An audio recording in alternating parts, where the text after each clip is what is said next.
আজ ছিল একটা বিয়েবাড়ির ইনভিটেশন, তো সেখানে গিয়ে কি কি খেয়েছি আজ সেটাই শেয়ার করব। বিয়েবাড়ি গিয়েই তো খাওয়া দাওয়া শুরু করে দিয়েছি, আর গিয়ে প্রথমেই খেলাম কাবাব। আমি তো 2 প্লেট কাবাব নিয়েছিলাম।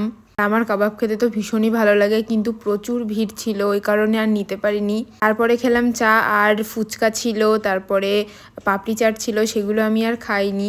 মা আইসক্রিম নিয়েছিল, যার থেকে আমি অল্প একটুখানি খেয়েছিলাম, তার বেশি খাইনি, আমার ভালো লাগছিল না খেতে। ভেবেছিলাম তো অনেক কিছু খাবো গিয়ে, কিন্তু তেমন কিছুই খাওয়া হয়নি। আসলে অনেকটা দূর যেতে হয়েছিল, কষ্ট হয়ে গেছিলো, ওই কারণে কিছুই তেমন খাইনি। আমরা খেতে বসে গেছি, আর প্রথমেই স্যালাড দিয়ে দিয়েছে, তারপরে লুচি আর ছোলার ডাল ছিল, যেটা আমার মোটামুটি লেগেছে, আমি খাইনি অতটা।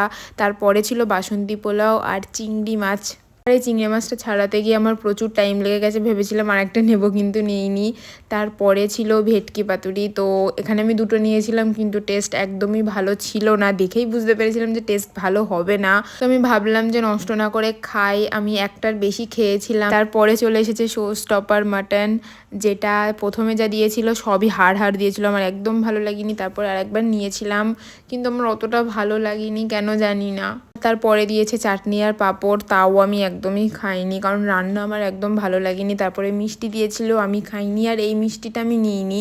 খাওয়া দাওয়ার পরে ভাবলাম একটু মকটেল খাই, তো এখানে আমরা মকটেল খেয়েছিলাম, যেটা একদমই ভালো লাগেনি আমার।